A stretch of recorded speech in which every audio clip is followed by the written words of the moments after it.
The text on my phone practically burned into my eyes. It's cold, professional wording hitting me harder than it should have. Don't wait up tonight. Late meeting. Those 7 short words from Olivia sat there, lifeless and blunt, and I couldn't stop staring at them as a tight knot twisted in my gut. After 12 years of marriage, you get a sixth sense about these things. You start to feel it when something isn't right, even if you can't immediately explain why. Maybe it was the period at the end. Maybe it was the total lack of an emoji. Or maybe it was the fact that her usual love you sign-off was completely missing. Whatever the reason, those 7 words rang alarm bells in my head. I set my phone face down on my desk and tried to refocus on the architectural drawings spread out in front of me. Outside my office window, the Seattle skyline loomed in its usual gray haze, mist clinging to the buildings like a bad mood that wouldn't lift. I'd built a solid life here. I was a respected architect, owned a beautiful home in Queen Anne, and believed I had a marriage that was unshakable. At least, that's what I'd always told myself. Everything okay, boss? My assistant, Zoe, stood in the doorway, watching me with a worried look. Yeah, I'm good, I said, lying without hesitation as I minimized the message on my phone. Just some minor changes on the Henderson project. Nothing serious. She nodded, though it was clear she didn't quite buy it. The team's heading out for drinks. You coming? I think I'll skip it tonight, I replied. Still have a few things I want to wrap up. She lingered for a second longer than necessary. Don't stay too late, Nathan. Even genius architects need sleep. After she left, the office felt even quieter. I picked up my phone again and stared at Olivia's message like it might change if I looked at it long enough. We'd been together since college. She was studying pre-law back then, while I was buried in drafting tables and design software. We grew up side by side, figured out adulthood together, and slowly built our careers in parallel. She'd gone on to become a successful corporate attorney, and I'd eventually opened my own architectural firm. From the outside, we were that couple, the ones people secretly compared themselves to. Successful, stable, and supposedly happy, with the perfect mix of ambition and connection. At least, that's what I thought we were. I started scrolling through our recent text messages, searching for something I might have missed. When had her tone changed? When did "can't wait to see you tonight, love you" turn into "don't wait up"? I kept scrolling back through weeks of conversations, and slowly, a pattern revealed itself. About 2 months earlier, something had shifted.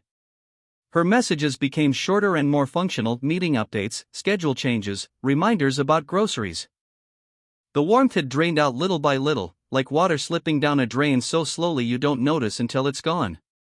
I dropped my phone onto the desk and rubbed my eyes. I was overthinking it. Olivia was buried in a massive corporate merger case. 14-hour days were normal for her lately. Of course she was stressed. Of course she was distracted. Still, the feeling wouldn't leave me. I packed up earlier than usual and headed home, stopping by the store to grab ingredients for Olivia's favorite pasta. I told myself we just needed a quiet night together. I'd cook, open a bottle of wine, and remind us that we were still solid, no matter how hectic life became. The house was empty when I walked in. I moved through the rooms, switching on lights as evening crept in. Everything looked the same, but it felt off, like the walls themselves were holding something back from me. In the kitchen, I ran my hand along the marble countertop we'd renovated together the year before. I remembered arguing about the backsplash. She'd wanted classic subway tile, and I'd pushed for something more modern. We'd finally landed on a herringbone pattern we both loved. I'd always believed a strong marriage was built on compromises like that. At least, I used to believe that. I changed out of my work clothes in the bedroom and headed for the shower. That's when I noticed it, a scent that didn't belong. Floral, but deeper. Musky. Definitely unfamiliar. Olivia had worn the same Chanel perfume for years. I'd given it to her on our 5th anniversary, and she'd stuck with it ever since. She used to say it reminded her of me. This wasn't that scent. I shook my head, trying to shut down the thoughts forming in my mind. I was being ridiculous. People switch perfumes all the time. It didn't mean anything. Under the hot spray of the shower, I let the water pound against my shoulders, hoping it would rinse away the tension of the day. Or at least dull it a little. When I stepped out, wrapped in a towel, I was almost convinced I'd imagined everything until I noticed Olivia's iPad sitting on her nightstand. I froze. We'd never been the kind of couple who checked each other's devices. Trust had always been the backbone of our relationship. I used to joke with friends who monitored their partner's messages, saying I couldn't be with someone I didn't fully trust. But that unfamiliar perfume was still in the air. I picked up the iPad. It unlocked instantly, no password. Another thing that hadn't changed in 12 years. Her email was open, and I scrolled quickly, seeing nothing alarming. Just work emails, shopping confirmations, and random newsletters. I was about to put it back when a notification slid onto the screen. A text preview from someone named Lucas Bennett. Looking forward to tonight. Same place? My stomach sank. Lucas Bennett. Olivia had mentioned him before. A new senior partner who transferred from the New York office. Brilliant, she'd said. Intense, but inspiring to work with. What she hadn't mentioned was that they apparently had a same place. I opened the messages, something I'd never done before, and scrolled through her conversation with him. Most of it was professional. Strategy discussions. Client updates. Normal work stuff. But underneath it all, there was something else. Inside jokes. References to conversations I hadn't been part of. And more mentions of dinners and drinks. La Fiora at 8? He'd written 3 days earlier.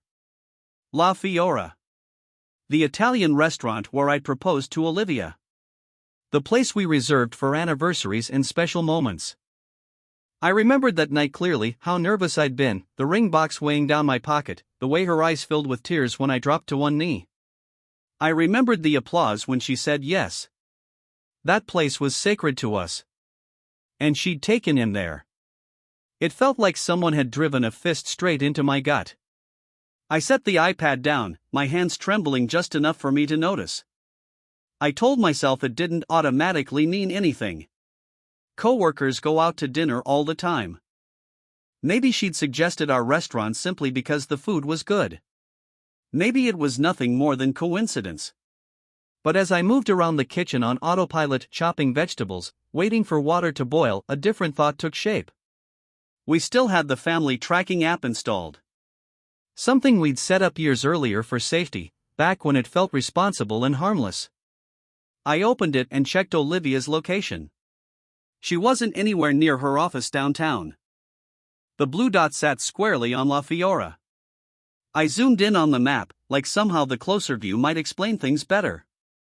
Was she sitting at our usual table, sipping the Barolo we always ordered?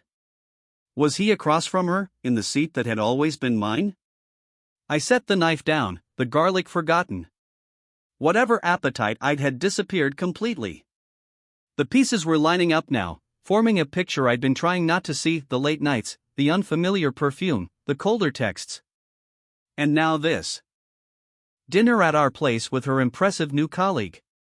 I picked up my phone and stared at it for a long second before typing out a message.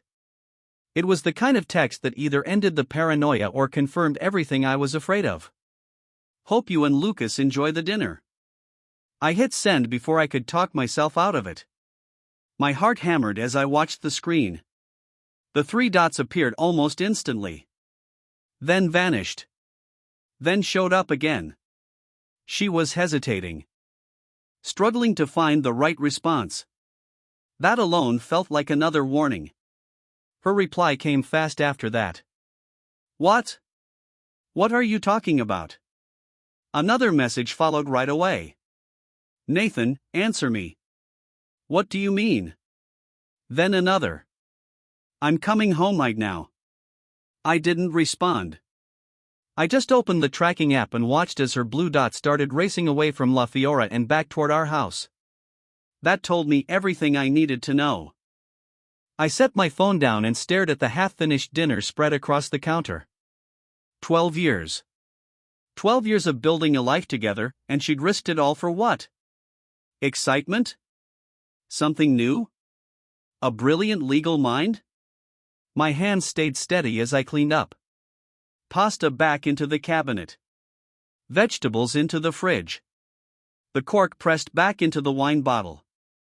Everything done slowly and deliberately. The motions of a man holding himself together by sheer discipline. About 20 minutes later, I heard her car pull into the driveway. A trip that should have taken 40 minutes from downtown, but only 15 from La Fiora. The front door opened and closed, and then she was standing in the kitchen doorway, breathing a little too hard, still dressed for work. She was wearing a sleek gray suit I didn't recognize. New. Just like the perfume. "Nathan," she said, her voice carefully measured. "What was that text about?" I looked at her, really looked at her. She was beautiful. She always had been. Ash blonde hair cut into a sharp professional bob. Bright blue eyes. High cheekbones. Tonight, though, her makeup was heavier than usual. The lipstick was a deep red instead of her typical soft pink. "You tell me," I said. My voice sounded calmer than I felt. "You weren't at the office." Something flickered across her face, panic, guilt, calculation, before she smoothed it away. "I was having dinner with clients," she said. "You know how these merger negotiations are." "At La Fiora?" I asked. She blinked. "Yes. The clients wanted Italian." "With Lucas Bennett?" Her composure cracked again. "Lucas was there, yes. He's lead counsel on the merger." Then her tone shifted. "Nathan, why are you tracking my location and interrogating me like this?" I laughed, a hollow sound that even surprised me. "That's what you're upset about? That I checked the app we both agreed to use? Not that you lied about working late?" "I was working," she said, walking into the kitchen and setting her purse down with deliberate care. "Just not at the office. Client dinners are part of my job." "And the new perfume?" I asked. "The new clothes? The new lipstick? Are those part of the job too?" Her hand instinctively moved to her throat, where that unfamiliar scent still lingered. "I'm being considered for partner, Nathan. How I present myself matters. So does honesty in a marriage," I said. Olivia sighed and rubbed her temples. "I'm exhausted. Can we please talk about your insecurities tomorrow?" "My insecurities." A classic move. I almost respected the strategy, shift the blame, reframe the issue. But I wasn't in a courtroom, and she wasn't going to argue her way out of this. "Why was Lucas asking about same place?" I asked. "How many times have you been to our restaurant with him?" Her eyes widened. "You read my texts," she said. "You're involved with someone else," I said quietly. "That's ridiculous," she snapped, but her eyes slid away from mine. "Lucas and I are colleagues. We work closely on a very demanding case." "Is that why you've been distant?"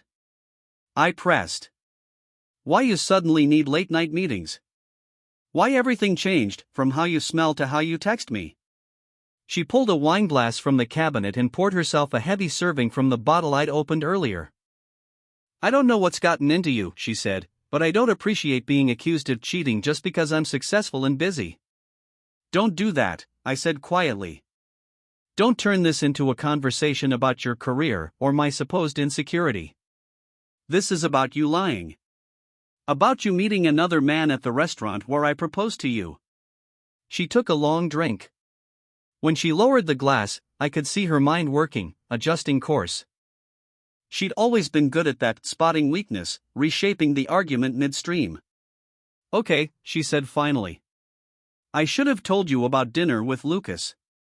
I knew you might feel threatened since I've said how impressive he is professionally, and I didn't want to deal with that tonight. That's all this is." I stared at her, the woman I'd built my life with, now standing in front of me like a stranger, carefully constructing defenses against a truth that didn't need defending.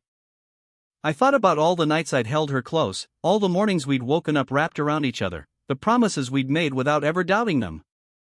How had we gone from that version of us to this one cold, strategic, polished dishonesty delivered without a tremor? "I'm going to ask you one time," I said quietly. "Are you having an affair with Lucas Bennett?" She looked me straight in the eye and didn't flinch. No. It was a flawless denial. Clean. Direct. Confident. The kind of answer that wins arguments and convinces juries in courtrooms every day. But I wasn't a jury. I was her husband. And I knew her tells. The slight tightening around her eyes.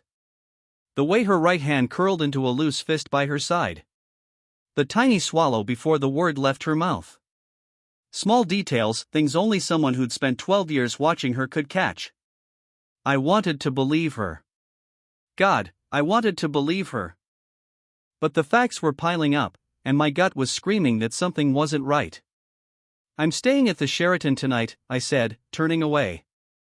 "I need some space to think." "Nathan, don't be ridiculous," she shot back. "This is your home." "Is it?" I asked, heading toward the bedroom. "Because right now, it doesn't feel like it." She followed me, her voice climbing higher with every step. "You're overreacting. This is exactly why I didn't tell you about the dinner.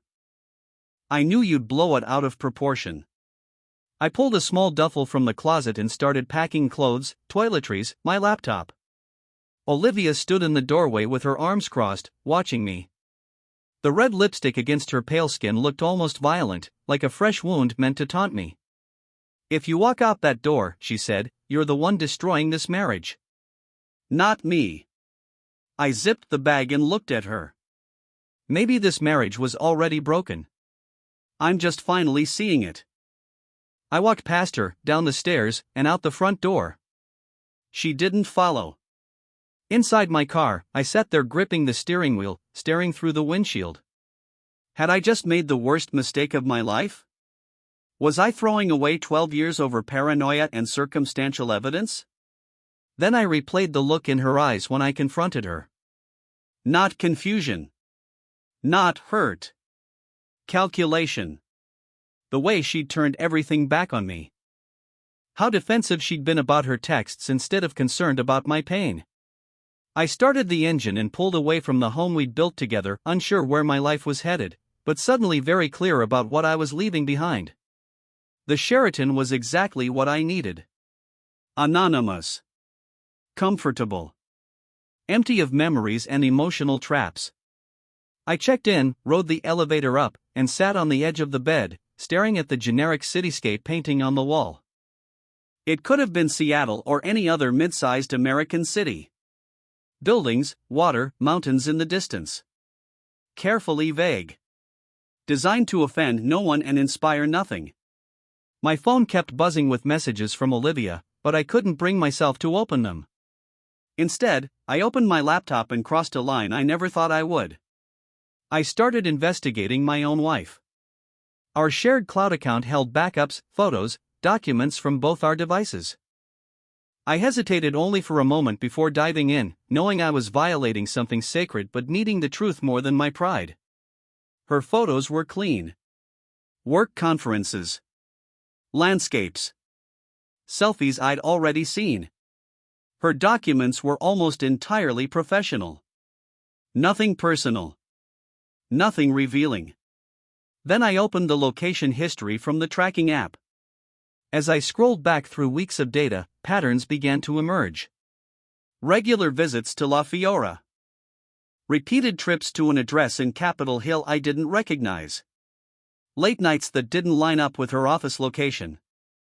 I dumped the data into a spreadsheet. My architect's brain needed to see it. Rows and columns of dates, times, and places painted a clear picture. Olivia had been lying about where she was for at least 6 weeks. The Capitol Hill address appeared over and over. Always late. Often with her staying for hours. I searched the address online and found it belonged to a luxury apartment building called the Emerson. The photos showed sleek interiors, floor-to-ceiling windows, sweeping views of the city. The kind of place a successful attorney might live. Someone like Lucas Bennett. Piece by piece, the structure of the lie took shape. My mind, trained to see systems and connections, couldn't ignore the design forming in front of me. Still, I needed more. Something undeniable. I finally opened Olivia's text messages. A flood of them poured in. "You're being completely irrational. This is so unfair. Please come home so we can talk like adults. Your jealousy is the real problem here." Not once did she say "I love you." Not once did she say "I would never hurt you." She never acknowledged how her behavior might have looked from my side. It was all about my flaws. My overreaction. My insecurity. The last message, sent about an hour earlier, simply read: "Fine. Stay at your hotel. We'll talk when you're ready to be reasonable." I didn't reply. Instead, I opened my email and did something desperate. I wrote to Ryan Mitchell, a college friend who'd become a private investigator. I explained everything and asked for help, feeling embarrassed and justified at the same time. His reply came within minutes. "I'll look into it. Send me what you have." And Nathan. "I'm sorry, man." I forwarded the locations, the timeline, and everything I knew about Lucas Bennett. After that, I took a shower, ordered room service I barely touched, and lay on the bed staring at the ceiling. Sleep never came. I kept seeing Olivia's face as she denied the affair. That flawless poker expression that had almost convinced me. Almost. How many other lies had I swallowed over the years? How many half-truths had I accepted without question? Had our entire marriage been built on deception? Or maybe this wasn't who she'd always been. Maybe this was something new. I kept circling back to the beginning, to how we first met in a required humanities class during our sophomore year of college. She'd caught my attention immediately: sharp mind, quick wit, fearless in debate. That first night, we talked until the sun came up, sitting on cold dorm steps, neither of us willing to be the one to end it. The chemistry between us wasn't subtle. It was undeniable. She'd been driven even then. Law school, a top firm, eventual partnership, it all seemed mapped out long before the rest of us knew what we were doing. I admired that about her. The certainty. The ambition. The way she moved through life with intention. And she'd always said she admired me too: my creativity, my way of seeing structures and spaces differently, filtering the world through an architect's eye. In many ways, we grew up together. We navigated the shift from students to professionals, from renters to homeowners, from carefree 20-somethings to settled adults in our 30s. We stood by each other through my father's death. Through her mother's cancer scare. Through career disappointments and breakthroughs. Or had we? Had she really been there for me when my dad died, or had she grown impatient with my grief, eager for life to return to normal? Had I truly celebrated her successes, or had some part of me felt threatened as her career surged ahead while mine progressed more steadily? Memory has a way of lying. The present bleeds backward, repainting the past to match whatever story we're telling ourselves now. Was I rewriting our entire history under the shadow of suspected betrayal? When dawn finally arrived, I still hadn't slept. I didn't have answers, only more questions. I showered again, got dressed, and went out in search of coffee and something that vaguely resembled breakfast. The morning was classic Seattle: gray skies, mist hanging in the air, a fine drizzle that somehow soaked you anyway. I ducked into a cafe near the hotel and ordered a large black coffee and a blueberry muffin I had no real intention of eating. My phone buzzed. Ryan. Got some preliminary info on Lucas Bennett. Call when you can. I paid for the barely touched food and stepped outside to call him. What did you find? I asked, skipping any kind of greeting. Lucas Bennett. 42. Divorced. No kids. Senior partner at Bradshaw, Whitman and Connors. Transferred from New York 8 months ago. Lives at the Emerson on Capitol Hill, the address you flagged. Drives a black Tesla Model S, member of the Madison Club. Competitive sailor. Sounds like quite the catch, I said, the bitterness creeping into my voice. There's more, Ryan continued. I've got someone watching the Emerson. Bennett left for work about an hour ago. I'm heading over myself to do some recon. I'm also running financials, relationship history, anything that looks off. Thanks, Ryan, I said, meaning it. I know this puts you in an awkward spot. No awkwardness, he replied. This is what friends do. You'd do the same for me. He paused. You holding up? Not really, I admitted. Didn't sleep. Can't eat. Pretty textbook betrayed husband behavior, I guess. Take care of yourself, he said. This is a marathon, not a sprint. I'll be in touch later. I hung up and walked back toward the hotel, unsure what else to do with myself. I had projects waiting at the office, real responsibilities, but there was no way I could think about load calculations or material specs while my life was falling apart. Back in my room, I tried everything to distract myself. TV. Reading. Sketching, something that usually calmed me. None of it worked. My thoughts kept circling back to Olivia, to the woman I thought I knew, who now felt like a stranger wearing her face. Around noon, I called the office and spoke with Zoe. I told her there was a family emergency and asked her to push my meetings for the rest of the week. She didn't ask questions, just expressed concern and promised to handle it. The Henderson presentation is Monday, she reminded me. Will you be back? Monday. 4 days away. The biggest pitch of the year, a waterfront development that could redefine the firm. I'll be there, I said, even though I had no idea what condition I'd be in by then. After hanging up, I forced down a room service sandwich, knowing I couldn't afford to fall apart completely. Then I rented a car. I didn't want Olivia tracking my movements, and drove to the Capitol Hill address from relocation history. The building was upscale, modern, with a doorman and sleek lines just like the website photos. I parked across the street and watched the entrance, feeling like I'd stepped into a version of my life I didn't recognize. This wasn't Nathan Parker, respected architect and trusting husband. That version of me was gone. In his place was someone suspicious, wounded, and desperate for the truth, no matter how much it hurt. I waited for hours, not entirely sure what I was hoping to see. Olivia wouldn't be here if she was at work. Or maybe she'd taken the day off. Or maybe she and Lucas were inside right now, laughing at my accusations while they shared his expensive apartment. The thought made me nauseous. My phone rang, snapping me out of it. Ryan? I answered, my voice rough. I've got something, he said. Can you meet me at my office in an hour? Ryan's office was in a converted warehouse in Soto, south of downtown. The space was clean but bare: desk, filing cabinets, a couple of chairs. No family photos. No personal clutter. Detachment came with the job, I guessed. He looked exactly like he had in college: stocky build, receding hairline, sharp eyes that missed nothing. He'd always been observant, which made his career choice feel inevitable. Nathan, he said, shaking my hand. I wish this were under better circumstances. I nodded, not trusting myself with small talk. Have a seat, he said, motioning to the chair across from his desk. I'll get straight to it. I ran a full background check and did some surveillance this morning. He slid a folder across the desk. I opened it with unsteady hands. Inside were photographs.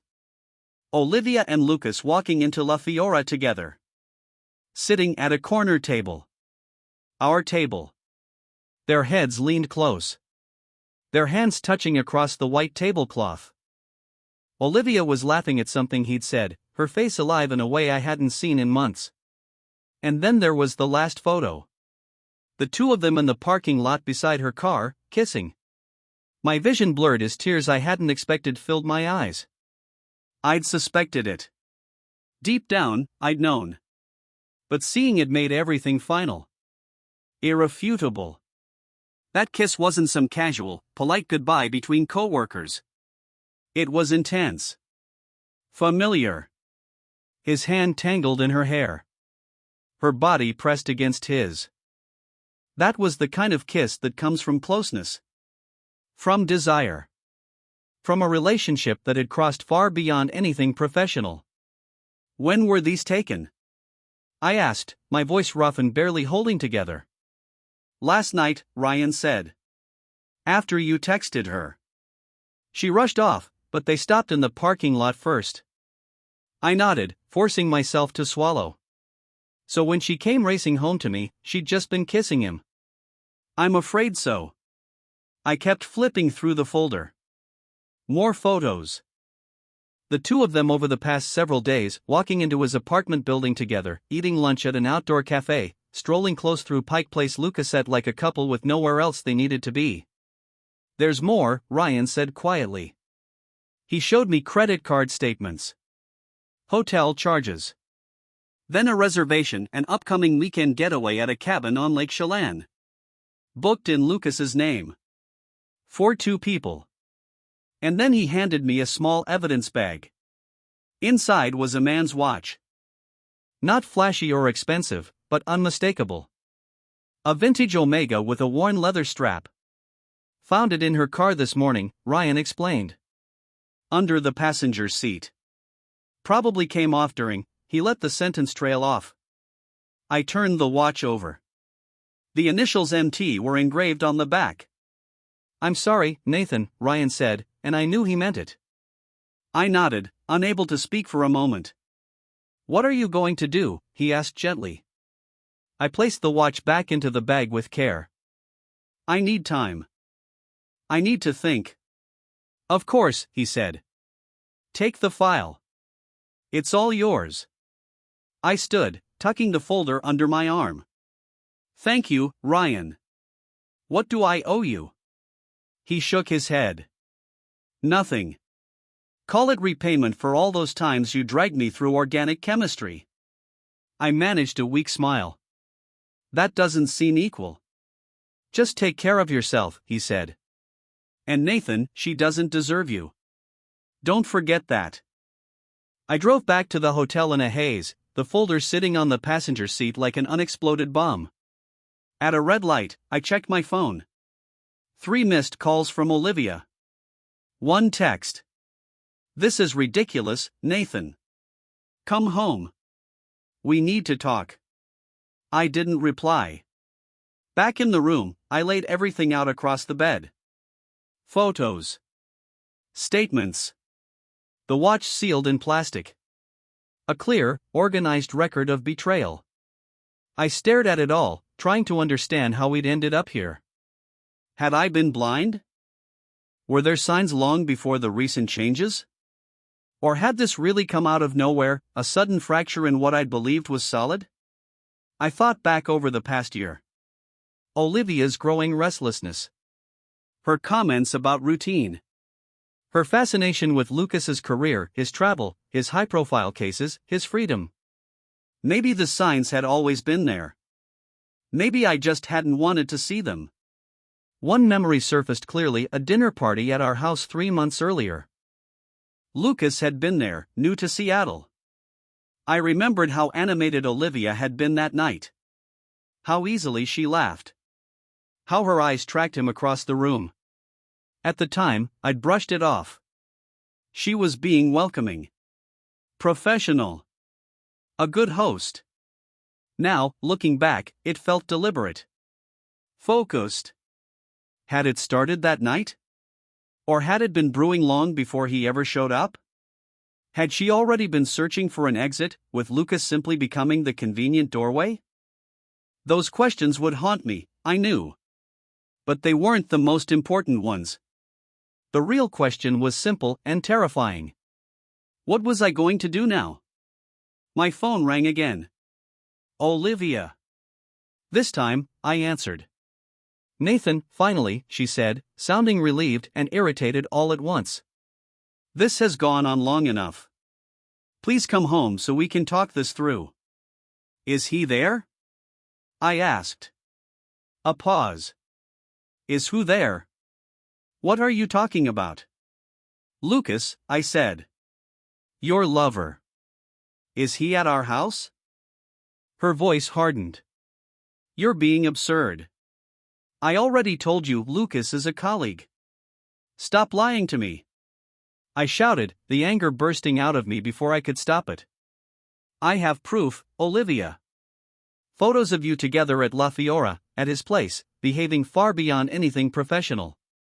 I have his watch, you left it in your car. I have credit card statements. I know about the cabin this weekend. Silence stretched between us. Then her voice changed. Smaller. Unsteady. You had me followed? Does it matter? I said. I know the truth now. Another long pause. It's not what you think. I laughed, bitter and hollow. It never is it? Then explain it to me. Explain the kissing. The nights at his apartment. The cabin reservation. I'm genuinely curious what explanation makes any of that okay. You went through my personal information, she snapped. My credit cards? That's what you're upset about? I shot back. Your privacy? Not cheating on your husband of 12 years? She started, then stopped. This isn't a conversation for the phone, she said finally. Come home. We'll talk properly. No, I said firmly. I'm not coming home. Not tonight. Maybe not ever. I need time. Nathan, please. I hung up. My hands were shaking. My breathing was uneven. It felt like my chest was caving in. I poured myself a drink, trying to calm the storm inside my head. Then another. It didn't fix anything.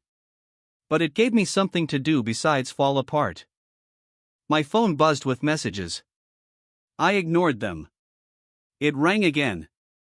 I turned it off. For the next 3 days, I moved through life on autopilot. I called my office and told them I'd be working remotely for a while, blaming it on a family emergency.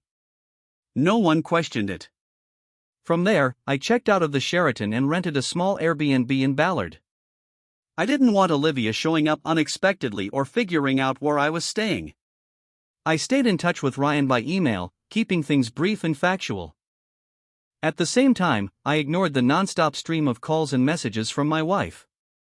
On the 4th day, I finally powered my phone back on and listened to her voicemails. They told a clear story. At first, she was furious. Accusatory. She said I was blowing things out of proportion. She claimed I was being unfair. She reminded me more than once that my jealousy had always been an issue. Then the tone shifted. Her voice softened. She asked me to call her back. She said we needed to talk. She insisted that 12 years together couldn't possibly end like this. After that came the tears. She apologized. She begged. She said she missed me and wanted me to come home. The last message was different from all the others. Calm. Measured. Almost professional. Nathan, I've retained a divorce attorney. Since you've refused to communicate with me, I didn't have a choice. If you want to discuss this like adults, you know where to find me. Otherwise, expect to hear from my lawyer. And just like that, it was done. She was moving ahead with the divorce. A part of me felt relieved. At least the pretending was over. No more denial. No more gaslighting. No more lies layered on top of lies. But another part of me was completely crushed. No matter how much she'd hurt me, I'd still been holding on to a small, stupid hope that maybe, somehow, we could fix this. I called my own attorney that afternoon. His name was Ethan Clark, an old friend who'd built a solid career in family law. I'm really sorry, John, he said after I explained everything. Do you and Olivia have a prenup? No, I said. We got married straight out of college. Neither of us had anything worth protecting back then. All right, he replied. Washington is a community property state. That means anything acquired during the marriage is typically split 50-50. Given the circumstances, though, we may be able to push for a more favorable division. I honestly don't care about the money, I told him. I just want this finished as fast and as cleanly as possible. I hear you, he said. But you should care about the money. Your future depends on it. Send me everything you have. The affair evidence. Financial records.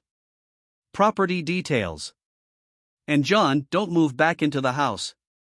That could complicate things. I promised I'd email him everything and ended the call feeling empty inside. This was real now. My marriage was actually ending. That evening, I sat at the small kitchen table in the Airbnb and started compiling documents for Ethan. Photos. Statements. Timelines. Proof.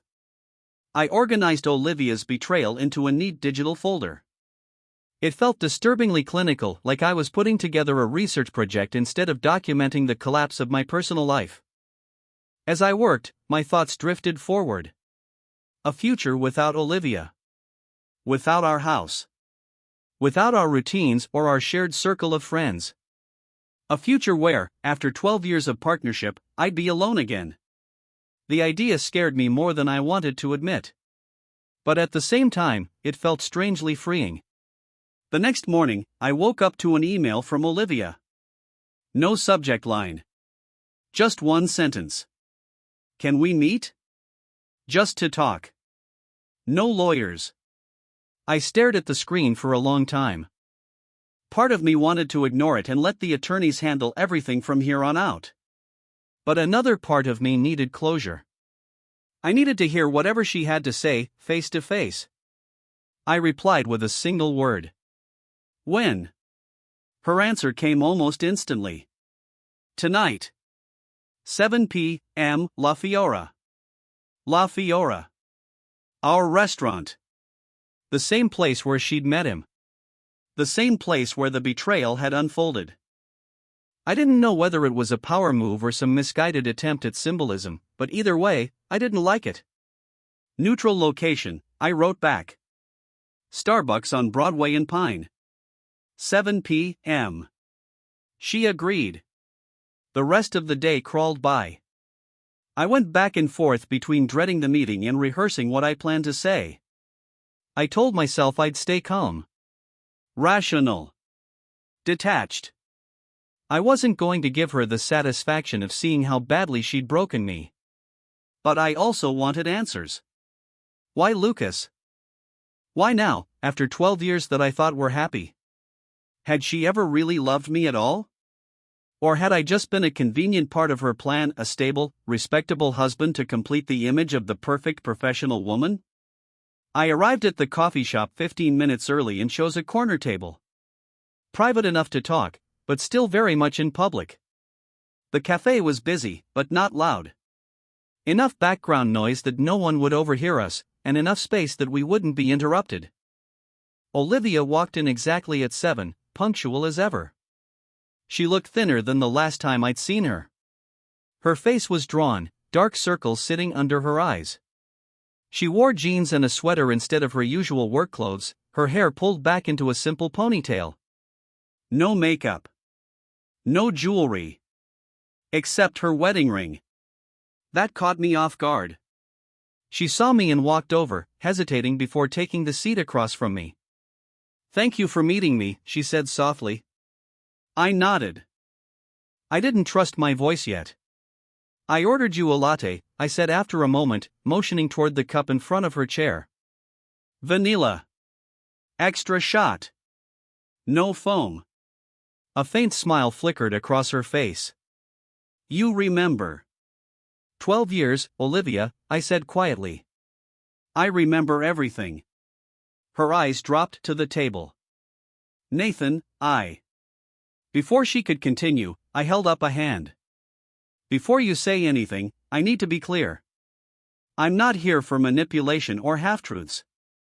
If you can't be completely honest with me right now, then there's no point in this meeting." She nodded slowly. "That's fair." She took a deep breath. I was having an affair with Lucas. It started 3 months ago. Even though I already knew, the words hit me like a punch to the chest. Hearing her say it out loud made it real in a way photos and evidence never fully could. Why? I asked. The only question that mattered. She wrapped both hands around her coffee cup, staring down into it like it might give her the answer. It wasn't planned, she said. We were working late on the Westridge case. One thing led to another. It was exciting. New. Different. Different from me, I said. She looked up. Different from us. From what we'd become. Nathan, when was the last time we really talked? Not about schedules or work or bills, but actually connected? I opened my mouth to defend our marriage, but nothing came out.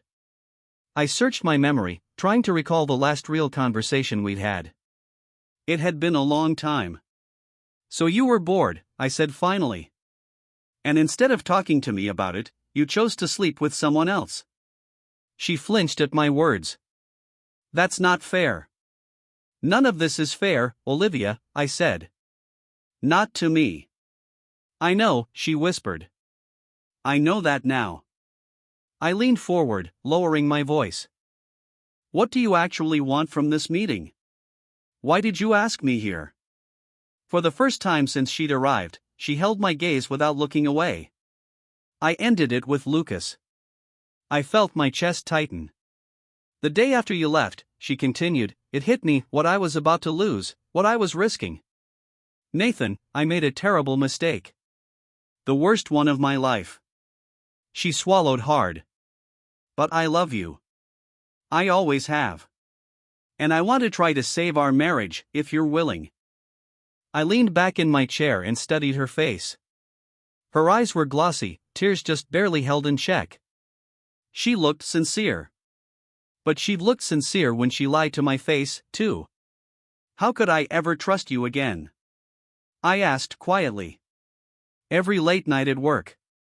Every business trip. Every client dinner. I'd always be wondering. That's not a life, I added. For either of us. I know, she said. I know this won't be easy. I've broken your trust, maybe beyond repair. But I'm willing to do whatever it takes. She rushed the next words, like she was afraid I'd stop her. Therapy. Complete transparency. I'll change jobs if I have to. Anything. I shook my head slightly. Why should I believe you now? How do I know this isn't just another manipulation? Another reaction because you got caught? She reached into her purse and pulled out a folded sheet of paper, sliding it across the table toward me. I resign today, she said.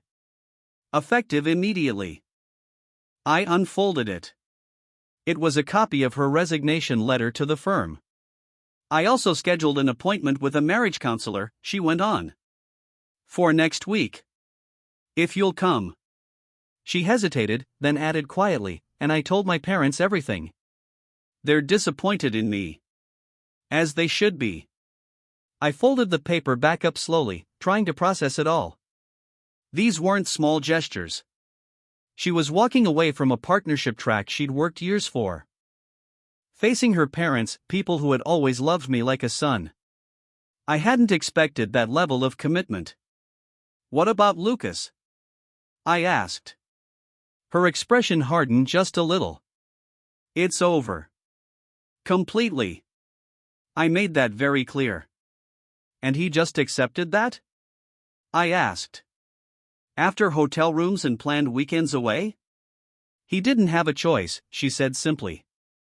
I told him I was trying to save my marriage. And if I say no? I pressed. If I go through with the divorce, do you run back to him? She shook her head. No. That's done, no matter what happens between us. It was a mistake from the beginning. I searched her face, looking for cracks. For signs she wasn't being honest. I used to think I knew her better than anyone. Now I wasn't sure I could trust my own instincts. How would I ever really know? I asked myself silently. I need time, I said at last. This isn't something I can decide sitting in a Starbucks. She nodded. Disappointment flickered across her face before she smoothed it away. I understand, she said. Take all the time you need. I'll be at home if and when you're ready to talk again. She stood, hesitated, then looked back at me. I am sorry, Nathan. Truly. I know that doesn't fix anything. But I need you to know that. I watched her walk away, my emotions tangled and heavy. Part of me wanted to call her back, to grab onto the familiar and try to rebuild what we'd had. Another part of me knew too much had changed. That some things, once broken, never fully heal. I stayed at the table long after she left, weighing my options. Forgiveness and reconciliation. Divorce and starting over. Neither path felt simple. Neither felt painless. My phone buzzed. A text from Ryan. How did it go? I stared at the screen for a long moment before replying. She wants to reconcile. Says she ended it with Lucas. Quit her job. His response came fast. Those are big moves. What are you thinking? I honestly don't know, I typed back. Need time to process. I remained there another hour, watching people drift in and out of the cafe. Couples holding hands. Friends laughing. People alone with laptops and headphones. Normal lives. Ordinary evenings. Relationships untouched by betrayal. I envied them more than I wanted to admit. Eventually, I walked back to my rented apartment. The cool night air felt good against my face. Seattle glowed after dark, lights reflecting off the water, the Space Needle lit up against the sky. We'd moved here together after college, drawn in by the city's mix of ambition and natural beauty. It had been our shared adventure. Now every landmark felt stained with memories of a life I thought was real. Over the next week, I buried myself in work. Architecture was clean. Logical. Lines and measurements made sense in a way my personal life no longer did. I moved out of the Airbnb and into a month-to-month place in Fremont, finally admitting that my separation from home wasn't temporary. Olivia texted me every day. She never pushed for an answer. Just simple messages. Thinking of you. Hope you're okay.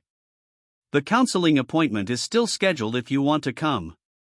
I spoke with Ethan about my legal options, asking what reconciliation would look like on paper. Post-nuptial agreements. Formal separation terms. Conditions for resuming the marriage. Whatever you decide, he said, protect yourself legally. Hope for the best, but plan for the worst.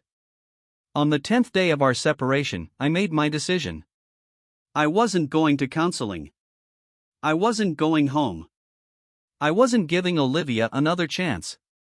The trust was gone, completely, permanently. I knew I'd never be able to look at her without seeing those photos. Without imagining her in another man's arms. Without wondering if she was lying again. I called Ethan and told him to proceed with the divorce. Then I texted Olivia. I've made my decision. I'm moving forward with the divorce.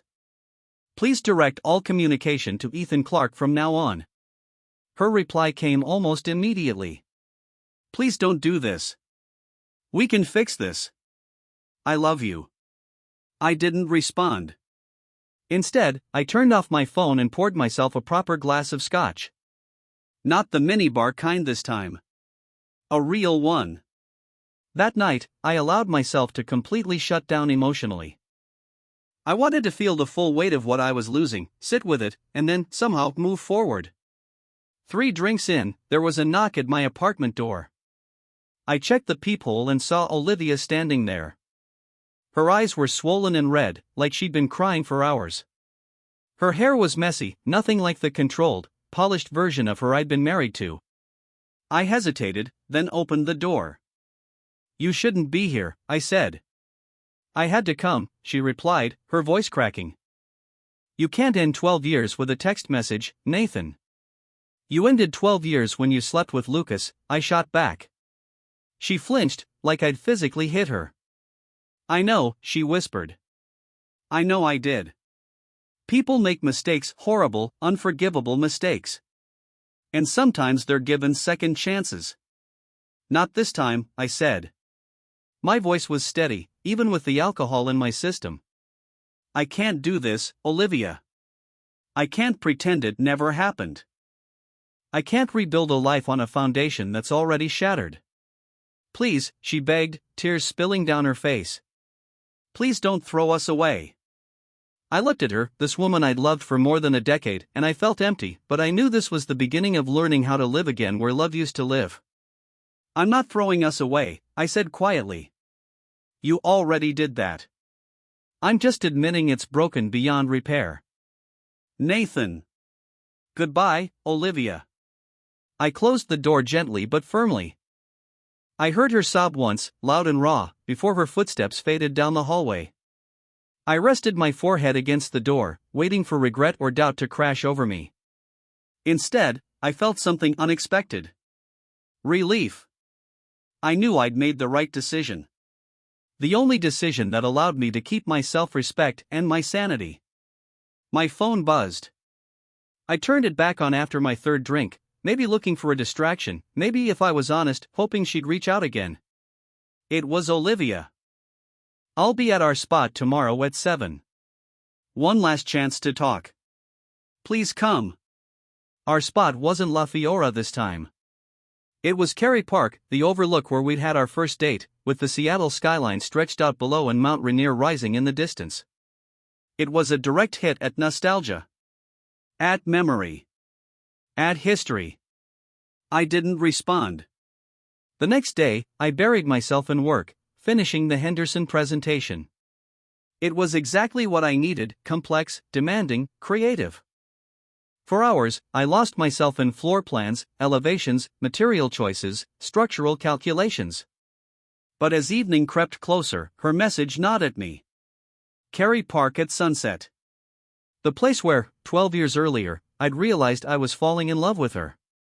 We'd stood side by side as the sky changed colors, the sun slipping behind the Olympic mountains.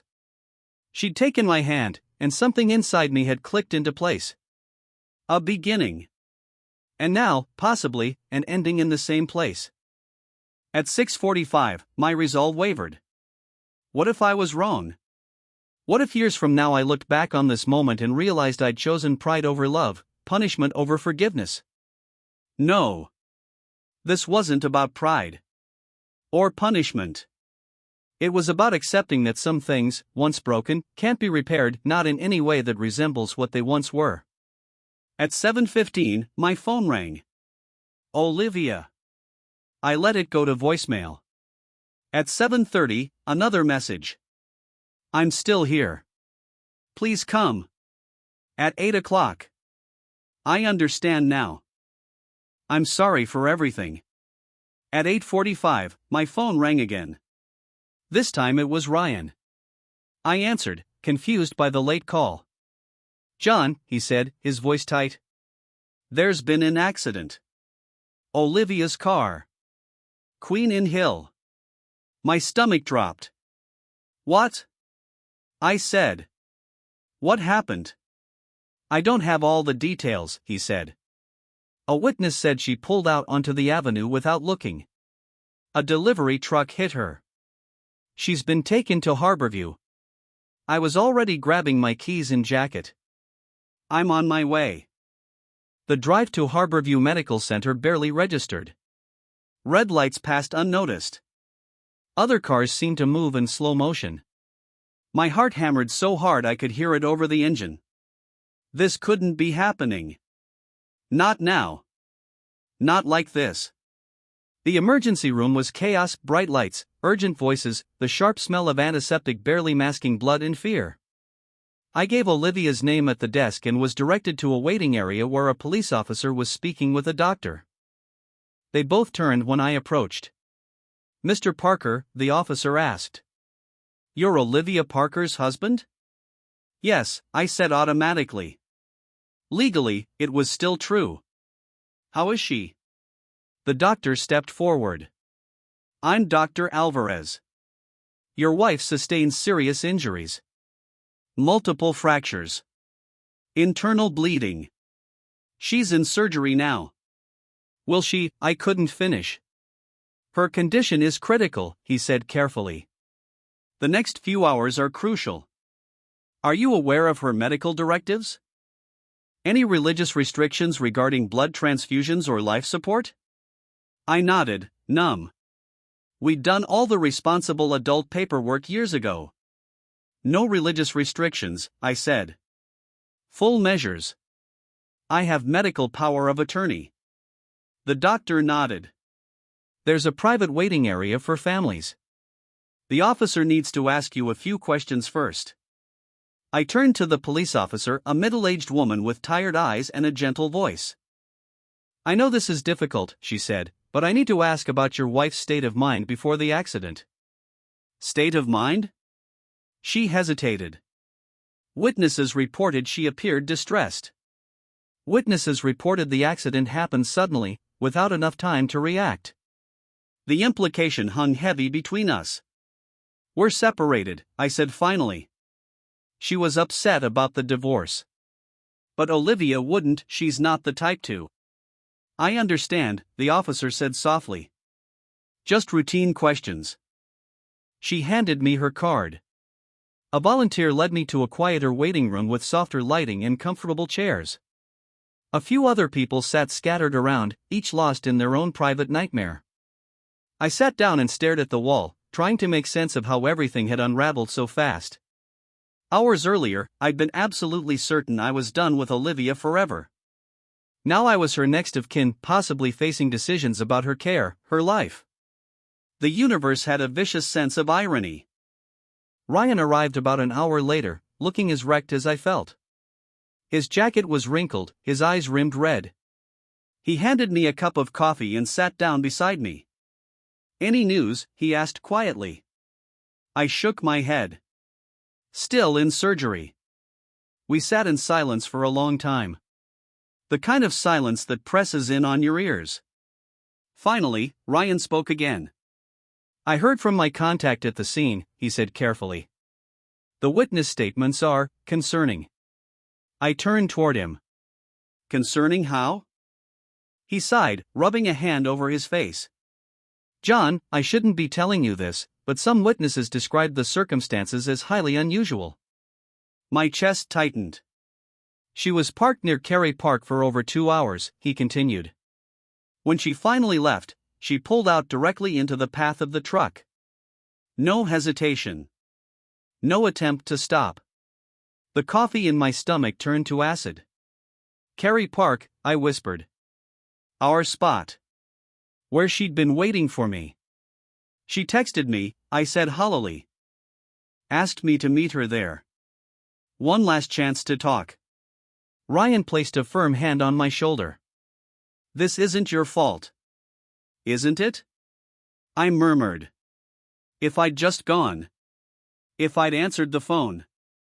You couldn't have known, he said firmly. And you're not responsible for her choices. Choices. Such a clean, clinical word for what might have happened. Had Olivia been so desperate, so shattered by my rejection, that she'd chosen to end her life? Or had it been a terrible accident? A moment of distraction fueled by grief and exhaustion? I would never know.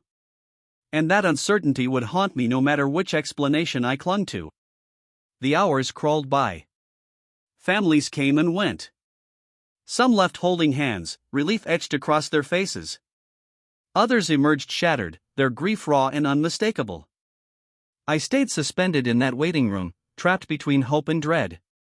Ryan never left my side. He fetched more coffee, sandwiches I couldn't touch. He didn't try to reassure me. Didn't offer clichés. He just stayed. At 3:17 a.m., Dr. Alvarez appeared. One look at his face told me everything. I stood, my legs weak. Mr. Parker, he said softly. I'm very sorry. The rest of his words barely registered at first. Your wife's injuries were too severe, and despite all efforts, she didn't survive. We did everything we could, but her injuries were too severe.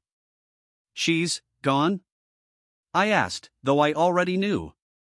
He nodded. I'm so sorry for your loss. Ryan's hand was on my shoulder again, keeping me upright as the room tilted. Would you like to see her? Dr. Alvarez asked gently. I nodded. He led me through quiet hallways to a small, dim room. Olivia lay on the bed, a sheet pulled neatly to her chest. Someone had cleaned her face, brushed her hair. If not for the stillness, the complete absence of breath, she could have been asleep. I approached slowly, afraid of the reality waiting at the bedside. Her skin was cool when I took her hand. I'm sorry, I whispered. I'm so sorry. For what, I wasn't entirely sure. For not meeting her at Kerry Park. For refusing to try again. For not seeing how deep her despair ran. For failing to protect her even from herself. Or maybe I was apologizing for something larger. For how love can rot into betrayal. For how pain can eclipse reason. For the impossibility of ever fully knowing another person, even after sharing a life with them. I thought of our years together. The good and the bad. The laughter and the arguments. The woman I'd fallen for in college, brilliant, driven, alive with possibility. The Olivia who'd held my hand at my father's funeral, her quiet strength holding me together when I was falling apart. The Olivia who'd betrayed me, dismantling 12 years of trust. All of her, every version, gone now. Erased in a moment. Metal against metal. Life against death. I stood there a long time, holding her hand, saying goodbye to the woman I'd loved and the future we'd never have. Then I gently placed her hand back on the bed, kissed her forehead, and walked out without looking back. Outside, the sky was beginning to lighten. Dawn creeping in, indifferent to my devastation. Ryan drove me away from the hospital. What now? He asked quietly. I stared out at the city waking up. People heading to work. Coffee shops opening. Normal life continuing, unaware that my world had ended. I don't know, I said honestly. I really don't. There would be calls to make. Family to notify. A funeral to plan. Lawyers, paperwork, the strange legal limbo of death during divorce proceedings. But in that moment, all I felt was emptiness. Not grief. Not anger. Not even love. Just a vast, hollow void. Olivia was gone. Our story was finished. And I was left carrying the weight of everything that had happened and everything that never would. The light turned red. Ryan stopped the car. I closed my eyes, exhaustion crashing over me. When I opened them again, the light had turned green and we moved forward into whatever came next.